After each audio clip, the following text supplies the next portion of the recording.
আসসালামু আলাইকুম, কেমন আছেন সবাই? আশা করছি সবাই ভালো আছেন। আলহামদুলিল্লাহ আমি অনেক ভালো আছি। তো প্রতিদিনের মতো চলে আসলাম নতুন আরেকটি ব্লগ নিয়ে। সবাইকে ওয়েলকাম জানিয়ে শুরু করছি আমার আজকের ভিডিও। তো ভিডিওটি ভালো লাগলে সবাই লাইক কমেন্ট শেয়ার করবেন, আমার চ্যানেলটি অবশ্যই অবশ্যই সাবস্ক্রাইব করে দিবেন। তো আমি এখন বসে আছি ম্যাডামদের এই যে ড্রয়িং রুমে, যেটা সালে বলে, ওইখানে বসে আছি। তো বসে বসে একটু বসেছিলাম, এখন দেখি ফয়সালের মনটা অনেক খারাপ। তারপরে আমারও ভাল লাগতেছে না আজকে, কেন জানি হাত পা ভাঙা চলে আসতেছে, মনে হইতেছে যে শুধু বসে থাকি, কাজ করতে ভাল লাগতেছে না। তারপরও একটু একটু করতেছি, আবার একটু একটু মানে বসে আছি, এমন করে হচ্ছে আজকে মানে পার করতেছি। কেননা জানি আমার কয়েকদিন যাবত কাজ করতে ভাল লাগে না, মনে হয় খালি কোথাও ঘুরতে যায়, ঘুরতে গিয়ে ব্লগ বানাই, এরকম মনে হয়। তারপরও কি করব, প্রবাস লাইফ, প্রবাস জীবন, তো করতেই হবে, কিছু করার নাই। এখানে ভালো খারাপ কোনো কিছুই হচ্ছে চলবে না, কাজ করতে হবে, কাজটা করতেই হবে, কাজ না করলে তো আর হবে না, তাই না?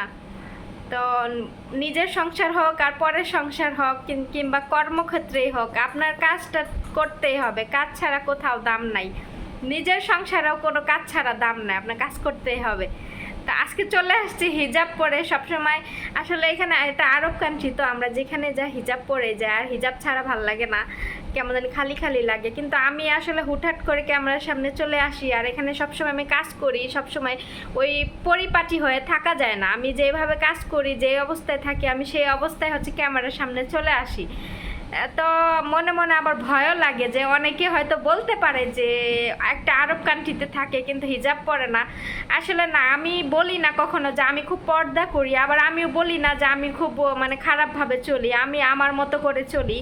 কিন্তু আমি আসলে সবসময় পর্দাও করি না, আবার ওরকম খারাপভাবেও চলি না, আমি আমার মতোই চলি। তা ভাবলাম যে আজকে হিজাব পরে একটু আসি ভিডিওর সামনে, ক্যামেরার সামনে। তো চলে আসলাম আর কি। তো অনেক কথাই বলে ফেললাম। আপনারা অবশ্যই আমার চ্যানেলটি প্লিজ সাবস্ক্রাইব করবেন, আর আপনারা কোথা থেকে আমাকে দেখছেন কমেন্ট করবেন, ঠিক আছে? আপুরা ভাইয়ারা যারাই আমাকে দেখছেন কমেন্ট করবেন। তো আমি দেখি আপনাদের সাথে কি কি শেয়ার করতে পারে, আমার কি কি কাজ আছে। তো আপনারা সাথেই থাকুন, দেখতেই থাকুন। তো এখানে আমি ম্যাডামের মেয়েদের রুমে চলে আসলাম। ম্যাডামের 3 মেয়ের রুম এটা, 3টা খাট আছে এখানে। তো ছোটোটা এখানে ঘুমায় না, ম্যাডামের সাথে এই ছোটোটা ঘুমায়, কারণ ও এখনও ছোটো, তো এই জন্য ওর মাকে ছাড়া ঘুমাইতে পারে না। ও বলে যে আমি এখানে ভয় পাই। একদিন ওরা এখানে শোয়াইছিল, কিন্তু ও কান্নাকাটি করছে, এর জন্য ওরা আর এখানে শোয়ায় না, এখনও ম্যাডামের সাথে ঘুমায়। এখানে আপাতত ম্যাডামের বড় মেয়ে আর মেজো মেয়ে ঘুমায়, ওরা দুজনে। ওরা স্কুল থেকে এসে ম্যাডামের বড় মেয়ে রুমে পড়াশোনা করে, আর ছোট মেয়ে হচ্ছে অন্য রুমে পড়াশোনা করে। তো এখানে ও পড়াশোনা করে আর খাবার টাবার খায়, তো চিপস টিপস খায়, তো এই জন্য ভালোভাবে পরিষ্কার করতে হয়। তো ওই রুম পরিষ্কার করে চলে আসলাম এই ড্রয়িং রুমে এসে এই যে সোফা টোপা একটু ভালো করে ঝাড়ু দিয়ে নিতেছিলাম। এখানে অনেক ময়লা ছিল, তো আমি সকালবেলা একটু ঝাড়া দিয়েছি, আবারও দিচ্ছিলাম। আজকে কেন জানি কাজ করতে ভালো লাগতেছে না, মনে হয় যে বসে থাকি বসে থাকি, এরকম মনে হচ্ছে। হয় না এরকম যে প্রতিদিন সেম কাজ, একই জায়গা, অনেক সময় থাকতে ভালো লাগে না? তো এরকম আমার মনে হয় মানে ইদানিং মনে হচ্ছে যে ঘুরে ঘুরে ভিডিও বানাই, কোথাও ঘুরতে যাই, এরকম মনে হয়। তো আজকেও মানে ভালো লাগতেছে না, এতক্ষণ বসেছিলাম, তারপরে বসে থাকতে থাকতে আবার ভাবলাম যে না, কাজ করি গা, কারণ কাজ তো করতেই হবে, এগুলা তো আর এমনি রাখা যাবে না। পরে আবার আসলাম, এসে আবার একটু করি না, আবার বসলাম। মানে কেমন যেন আজকে হাত পা মানে ভাঙা চলে আসতেছে, এরকম অবস্থা। তো কি করব, আবার ওইদিকে ফয়সাল অপেক্ষা করতেছে। ফয়সাল আমি রান্না করব কখন, এই অপেক্ষা করতেছে। আমি আসি, আমার ভাল লাগতেছে না কাজ করতে, কিন্তু ও চিন্তা মানে অপেক্ষায় আছে যে আমি কখন রান্না করব। আজকে ফয়সালের মন খারাপ, ফয়সাল চুপচাপ বসে আছে, আমি বুঝতেছি না কি হয়েছে, ওর চোখ লাল লাল, ঘুমায় নাই নাকি কি ভাবতেছে ও আল্লাহ জানে। এখন ও তো কিছু বলতে পারে না, ওর মনে যদি কোনো ভাবনা আসেও থাকে তারপরেও কিন্তু বলতে পারবে না। ও চুপচাপ ধ্যান করে বসে আছে, আর চোখগুলো লাল হয়ে আছে। আমার মনে হয় রাতে ঘুমায় নাই ও, অনেক রাতে ঘুম থেকে উঠা বসে আছে, এর জন্য হয়তো বা ঘুমাবে। আর সামনে আজকে ওর সামনে মালটা ফল আছে, ও মালটাও আজকে খায় নাই এখনো। তো মালটা আর পানির বোতল নিয়ে বসে আছে, চুপচাপ, কোনো কথা বলতেছে না, চিল্লাচিল্লি করতেছে না, কিছুই করতেছে না। এখন এই যে আর একটু ভালো মতো বসতেছে, ও মনে হয় ঘুমাইবো। যাই হোক, আমি এই রুমটা ওরে ঝাড়ু দিয়া দেই, মানে এই রুমটা কার্পেটটা আমি এখনো ঝাড়ু দেই না, পরিষ্কার করি না। ঝাড়ু দিয়ে আমি জানালা পর্দাগুলো লাগাইয়া এসি সাইডা দিই, তাহলে আমার মনে হয় ঘুমাইবো। তো ঘুমাইলে ঘুমাক, কারণ ওর মনটা দেখতেছি খারাপ, কি হয়েছে জানি না। ফাইসাল, সুমাল, হ্যাঁ লেস jalan اليوم লেস jalan ফাইসাল, হ্যাঁ ফাইসাল, হে ফাইসাল লেস jalan اليوم।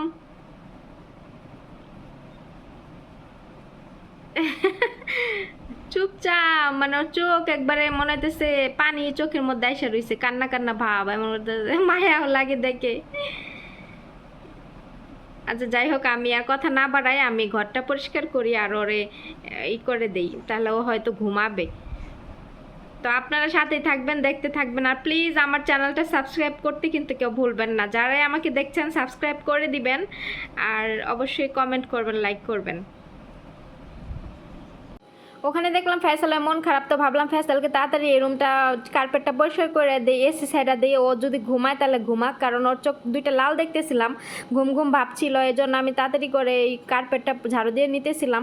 আসলে ওরা এখানে ছোটো ছোটো বাচ্চারা, তো ওরা চিপস টিপস খায়, তো এই জন্য চিপসের ইয়া টিয়া গুঁড়া গুঁড়া এগুলো পরে, আর এগুলো ভালোভাবে ঝাড়া দিতে হয়। আর এখন সোফাটা একটু নিচে ফাঁকা হইয়া ভালো হয়েছে, কারণ আমি প্রতিদিন পরিষ্কার করতে পারি না। আগের সোফা ঢাকা ছিল নিচে ফ্লোর পর্যন্ত, আমার সোফা সরায় সরায় পরিষ্কার করতে হইতো, অনেক ঝামেলা হয়ে যায়, তো অনেক মানে পরিশ্রম হয়ে যায়। তো কিন্তু এখন ভালো হয়েছে যে সোফা সরায় সরায় আর ঝাড়ু পরিষ্কার করতে হবে না। এখন আমি মানে সোফার নিচ দিয়ে প্রতিদিন আমি পরিষ্কার করে ফেলাই, ময়লা টয়লা দেখা যায়। তারপরে এই যে আমি ভালোভাবে কার্পেট পরিষ্কার করা শেষ, এখন এই যে ময়লা টয়লা ভালোভাবে পরিষ্কার করে নিতেছিলাম, যে অনেক ময়লা ছিল কার্পেটের মধ্যে। তারপরে একটু উঠানে আসলাম, উঠানে আইসা যে একটু মানে ঘোরাঘুরি করলাম, তো ভাবলাম ঘোরাঘুরি করে দেখি কেমন লাগে, এখন দেখি এগুলো আমার সাথে যায় না। তো যাই হোক, একটু হাঁটাহাঁটি করে আবার চলে আসলাম। আজকে হাঁটতে হাঁটতে আপনাদের সাথে কিছু কথা শেয়ার করি। আমি অনেকবার ইউটিউব চ্যানেল খুলছি, কিন্তু খুলে খুলে আমি 8-10-20টা ভিডিও আপলোড করে আবার ডিলিট করে দিয়েছি, চ্যানেল ক্যান্সেল করে দিয়েছি। কেন জানেন? শুধু মানুষের কথা ভেবে। আমি যে প্রবাসে থাকি আজকে অনেক বছর ধরে, এটা আমাদের এলাকার মানে আমার ফ্যামিলির লোকজন ছাড়া, মানে বাহিরে যারা আমার পরিচিত অনেকেই জানে না। হ্যাঁ, অনেকেই জানে না। আবার আমি আমার সোশ্যাল মিডিয়াতে যতগুলো অ্যাকাউন্টস আছে, আমি কোনো অ্যাকাউন্টে আমি শেয়ার করি না আমি বাংলা মানে দেশের বাহিরে যে লোকেশন যে ইয়াগুলো আমি কখনো কোনো শেয়ার করি না। আমি কোনো বাহিরের কোনো লোকেশনে আমি আমার পিকচার আপলোড করি না, কিছুই আপলোড করি না। মানে আমি আমার সোশ্যাল মিডিয়ার অ্যাকাউন্টে আমি কখনো আমি যে প্রবাসে থাকি এটা শেয়ার করি না, কারণ আমি একটা মেয়ে মানুষ, অনেকে ভালোভাবে নিবে, অনেকে খারাপভাবে নিবে। তো এই জন্য আমি অনেকবার ইউটিউব অ্যাকাউন্ট ক্রিয়েট করে আবার ভিডিও আপলোড করে আমি আবার ডিলিট করে করে দিছি, যে আমি যে প্রবাসে থাকি আমার ভিডিও দেখলে অনেকে বুঝে যাবে, তারপরে আমাকে এসে হয়তো অনেক বাজে কমেন্ট করতে পারে। ঠিক আছে, কারণ মেয়েদের কিন্তু অনেক ইয়ের সম্মুখীন হতে হয়, ঝামেলার সম্মুখীন হতে হয়, অনেকে কথার সম্মুখীন হতে হয়। তো এই বিষয়টা আমি আগে নিতে পারতাম না, মানে মানুষের কথা ভেবে। তো আমি পরে একটা সময় ভাবলাম যে মানুষের কথা ভেবে যদি আমি চলি, তাহলে আমি আমার লাইফে আমি কিছু করতে পারবো না। হ্যাঁ, তখন আমি এবার আমি বাড়িতে যাই, আমি ইউটিউব চ্যানেল খুললাম, খুলে আবার ভিডিও আপলোড করা শুরু করতেছি। তো আমি প্রবাসী থাকি, তাই কী হয়েছে, আমি এখানে কাজ করি, আমি হালাল টাকা ইনকাম করি, আমি এখানে খারাপ তো কিছু করি না। এই যে দেখেন, এই যে পোড়াটা বাড়ি খালি, কেউ নাই বাড়িতে, দুইটা গেটই তালা মারা। ম্যাডামরা সবাই ডিউটিতে চলে গেছে, আমি হচ্ছি আর ম্যাডামের ছেলে, প্রতিবন্ধী ছেলে ফয়সাল, ও বাসায়। তো ওর মতো বসে আছে, আমার মতো আমি কাজকাম করে তো একটু ভিডিও বানাই, আপনাদের সাথে শেয়ার করি, আবার আমি কাজ করি। তো এটাই হচ্ছে আসলে কি, একটা কথা কি, মানুষের কথা যদি আমরা ভাবলে আমরা লাইফের কোনো উন্নতি করতে পারবো না। তো যখন আমি ইউটিউব চ্যানেল আরও 3-4 বছর আগে যে ইউটিউব চ্যানেল যে আমি বানাইছিলাম, তখন যদি আমি ইউটিউব চ্যানেলে কাজ করতাম, তাহলে আমার মনে হয়তো যে ইনশাল্লাহ আমি আরও আগে সাফল্য মানে মুখ দেখতে পারতাম। যে একটা চ্যানেল যদি আমি 3-4 বছর আগে খুলি, তাহলে আমি যদি নিয়মিত ওইখানে অ্যাক্টিভ থাকি, ভিডিও আপলোড করতে থাকি, তাহলে আমার অবশ্যই ভিউ তারপরে সাবস্ক্রাইবার এগুলো আমার বাড়তো, আমি হয়তো বা এখন একজন মানে সফল ইউটিউবার হতে পারতাম, তাই না? কিন্তু আমি ওই যে মানুষের কথাই মানে দিছি, মানে ভাবছি যে মানুষে আমাকে কি বলবে যে আমি বাইরে থাকি হ্যান ত্যান এই কথা। আসলে আমি একটা সময় না মানুষের কথায় অনেক কান দিতাম, মানুষ আমাকে কি বলবে এটা ভাবতাম। আমি একটা ড্রেস পরবো, আমি একটা জামা পরবো, মানুষে কি বলবে। আমি মার্কেটে গেলে একটা ড্রেস দেখলে হয়তো বা আমি আগে ড্রেসের ওড়নাটা দেখতাম যে আসলে ওড়নাটা কেমন, যে আমি এই ওড়নাটা পাতলা নাকি একটু মোটা, মানে এই ধরনের আমি ছিলাম, মানে মোট কথা খুব লাজুক টাইপের ছিলাম। কিন্তু এখন আমি ভাবতেছি যে আমি যদি মানুষের কথা ভেবে চলি তাহলে আমি জীবনে কখনো কিছু করতে পারবো না, ঠিক আছে? তারপরেও হচ্ছে আমার লাইফের সবচেয়ে একটা বেস্ট একজন মানুষ আছে, তো সে আমাকে অনেক মানে দিছে যে মানে কি বলে, সে আমাকে অনেক সাপোর্ট দিছে এই বিষয়টা নিয়ে। আমাকে বলে যে তুমি ইউটিউব চ্যানেল খুলো, তুমি ভিডিও বানাও, তুমি ভালোভাবে ক্যামেরার সামনে আসো, তুমি তো এখানে খারাপ কিছু করতেছো না। তো আমি তার কথা শুনে আমি একটু আগ্রহ জাগালাম যে ঠিক আছে এটাই করব। তো বলতেছে যে তুমি মানুষের কথা কেন ভাবো, মানুষের কথা যদি ভাবো তাহলে তুমি কখনো মানে কিছু করতে পারবা না। হ্যাঁ, তুমি তোমার মতো ভিডিও বানায় যাও, তুমি তোমার মতো মানে কাজ করে যাও, দেখবা একদিন তুমি সফল হতে পারবা। তারপর আমি ওর কথা মানে তার কথা শুনে আমি আসলে ভাবলাম যে ঠিকই তো বলছে, যে আমি যদি মানুষের কথা শুনি তাহলে আমি কখনো জীবনে উন্নতি করতে পারবো না। তো এই জন্য আমি আবার ইউটিউব চ্যানেলে আবার আসলাম। মানে আমার অভিজ্ঞতাটা আরও অনেক আগের থেকে ছিল। বললাম না যে আমি 8, 10, 20টা ভিডিও আপলোড করে আমি চ্যানেলে 30টার উপরে সাবস্ক্রাইবার বানাই আমি চ্যানেল ক্যান্সেল করে দিয়েছি, এমন করছি আমি। তো ভাবছিলাম যে কথাগুলো আপনাদের সাথে একসময় শেয়ার করবো, তো শেয়ার করলাম। তো আমার এই ইউটিউব চ্যানেল আমি যেদিন সফল হতে পারবো সেদিন আমি আপনাদের সাথে অনেক কথাই শেয়ার করব ইনশাআল্লাহ। আপনারা আমাকে একটু সাপোর্ট করেন আর আমি যেন আরো সামনে আগে যেতে পারি। আমি তো আপনাদের একটা বোনের মতোই, তাই না?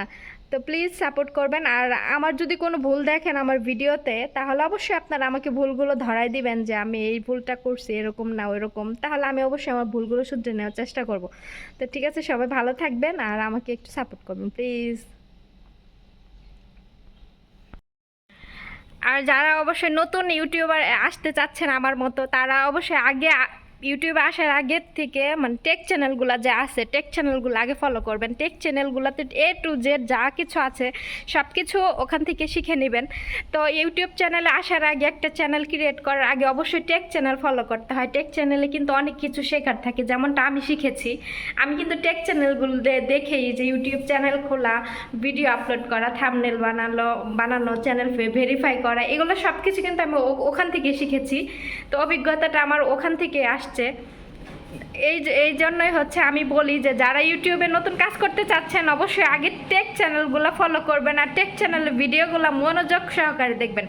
আমি তো গত 1 বছর ধরে মানে টেক চ্যানেলগুলো একদম কন্টিনিউ মানে দেখে যাচ্ছিলাম। আর সবচেয়ে বড় কথা হচ্ছিল আমি আরও আগের থেকে ইউটিউব মানে যখন আমার মাথায় আমাকে আসছে যে ইউটিউব চ্যানেল আমি সত্যি অ্যাক্টিভ হব, কাজ করব, তখন আমি আরও আগেই ঢুকতাম। কিন্তু আমার হাতে একটা ভালো ফোন ছিল না। হ্যাঁ, হয়তো বা আমার কাছে টাকা ছিল কিন্তু ফোন আমি কিনি নাই। আর বাড়িতে যাওয়ার সময় হয়ে গেছিলো, ভাবলাম যে বাংলাদেশে গিয়েই কিনবো। তো এইরকম নানা ঝামেলার কারণে আমি হচ্ছে আমার ফোন কিনতে একটু দেরি হয়ে যায়। আসলে যারা প্রবাসে থাকেন এদের কিন্তু অনেক ঝামেলা থাকে, ঠিক আছে? তো এগুলা নাই বলি। তারপরে এই যে আমি বাংলাদেশে গিয়ে ফোন কিনলাম, কিনেই আমি ভিডিও করা শুরু করে দিয়েছি। তো এই হচ্ছে, তো যারা নতুন আসতে চান ইউটিউব চ্যানেলে অবশ্যই আপনারা টেক চ্যানেলগুলো ফলো করবেন আগে। হ্যাঁ, টেক চ্যানেলের যে ভিডিওগুলো আছে এগুলো আপনারা দেখবেন, নিয়মিত শিখবেন সব কিছু, কারণ ওখানে অনেক কিছু শেখার আছে। টেক চ্যানেল যে ভাইয়ারা আছে অনেক সুন্দর করে বোঝায় অনেক কিছু বলে। তো এটাই। আর তো জানি না আমি কতটুকু কেমন করতে পারি, তবে আমি চেষ্টা করি যতটুকু পারি আমার থেকে আমি অতটুকু করার চেষ্টাই করি। তো আজকে হচ্ছে আপনাদের আমার বিষয়ে অনেক কিছুই বললাম। তো জীবনে কখনো মানুষের কথা মানে কথা ভেবে চলবেন না। আপনার নিজের যেটা মনে হয় যে না আমি এটা করব, তাহলে আপনি ওইটাই করবেন। মানুষের কথায় যদি আপনি কান দেন আপনি জীবনেও হচ্ছে কিছু করতে পারবেন না। আর মনে করেন আপনার কাছে যদি টাকা থাকে আপনাকে মানুষ দাম দিবে, আর টাকা না থাকলে দাম দিবে না। ধরেন এই যে আমি আজকে হিজাব পরে আসছি, আমি এই কয়েকদিন কিন্তু হিজাব পরে আসি নাই। তো যারা আমাকে আগে দেখছে হয়তো বা অনেকে বলতে পারে যে এতদিন হিজাব পরে নাই, আজকে ঢং করে হিজাব পরে আসছে। আসলে মানুষ তো অনেক কথাই বলতে পারে, আর আমি বলিও নাই যে আমি অনেক পর্দা করি এটা সেটা, কিন্তু আমার মনে হলো যে না, হিজাব পরে আসাটা উচিত, হিজাব পরা ভালো, যেহেতু আমি একটা আরব কান্ট্রিতে আছি। তো এতদিন যেভাবে আসছি না কেন, আর আমি এটাও বলতেছি না যে আমি হিজাব ছাড়া আর আসবো না, হয়তো বা আমি যেমনই থাকি আমি সেই পরে ভাবে কিন্তু আমি ক্যামেরার সামনে চলে আসি। আমি কিন্তু কোনো মেকআপ করি না, কোনো মানে পরিপাটি হই না, আমি মুখটা পর্যন্ত ধুই না ক্যামেরার সামনে আসলে। আমি কাজ করি ওই অবস্থায় আমি হুটহাট করে ক্যামেরার সামনে চলে আসি, কারণ এখানে আমি পরিপাটি মানে থাকতে চাইলেও আমার থাকা হয় না। আমি কাজ করি আবার রুমে যাই, মানে কেমন একটা আলসামি লাগে, তো আমার পরিপাটিটা থাকা হয় না পুরা। তো এটা নিয়ে কেউ কিছু মনে করবেন না।